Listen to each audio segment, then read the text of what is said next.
একটা সময় ছিল এই জমিতেই গম, ধান আর সবজিতে সবুজ হয়ে উঠত কৃষক হৃদয়। আর আজ এই জমিতে দাঁড়ালে কেবল চোখে পড়ে উঁচু বালুর স্তূপ, মৃত গাছ, ভাঙা ঘরের দরজা।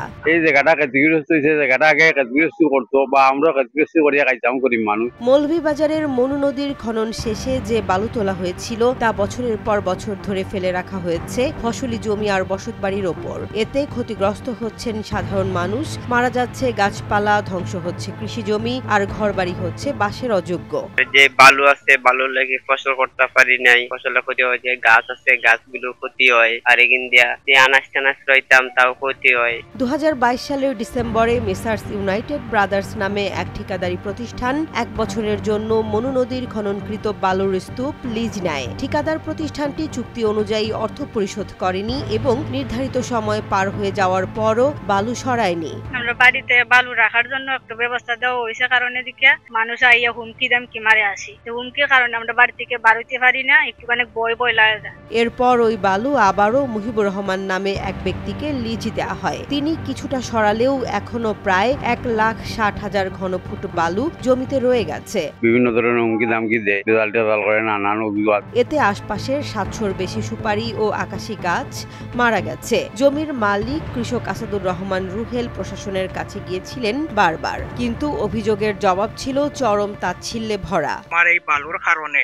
আমার বাড়িঘর ধ্বংস, আমার কৃষি জমি ধ্বংস। এইটার লাগে আমি বারবার জেলা প্রশাসকের কাছে আমি বারবার যাইতেছি। আসাদুর রহমান নামে স্থানীয় এক ব্যক্তি অভিযোগ করেন তিনি ডিসির কাছে গিয়ে জমি ফেরত চেয়েছেন, কিন্তু ডিসি বলেছেন বালু কি আমার বাপের সম্পদ নাকি টেন্ডার ছাড়া দিয়ে দেব। কিন্তু জেলা প্রশাসক আমারে বলতেছে এইটা কি উনার বাপের মাল, উনি আমি চাইবা মাত্র দিয়া দিব। আমার বাপের জায়গা, আমার বাপের সম্পদ, উনি বলতেছে উনার কি বাপের সম্পদ। আমার বাপের সম্পদ নিয়ে উনি এত টানা এসরা আমার কেউ লাগে পড়া। আরেকজন আবার বললেন বালু সরানোর নামে শুধু নাটক হচ্ছে। 2 বছর পেরিয়ে গেছে, এক মুঠো ফসল তুলতে পারিনি, গাছ মরে গেছে, ঘর ফেটে যাচ্ছে। এটা কি উন্নয়ন? তখনকে জায়গাটা আমরা ক্ষতিগ্রস্ত করতাম পারতাম না, খাইতাম পারতাম না, বালু তোলার কারণে সব জায়গা নষ্ট হয়ে গেছে। তখন যত সকাল তার জায়গা বাড়িটা খালি হইতো, তার জায়গা সম্পদটা খালি হইতো। আর খুব পেরেশানির মাঝে জিনিসটা লিয়ে অমুকে।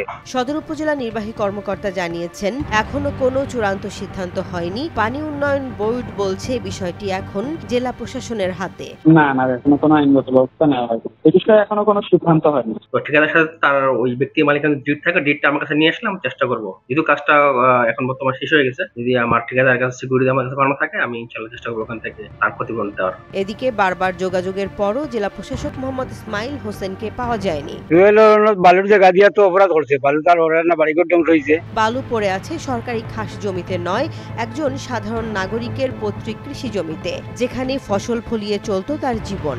এখন সেই জমিতে বালু আর বালুর আড়ালে লুকিয়ে আছে শুধুই হতাশা।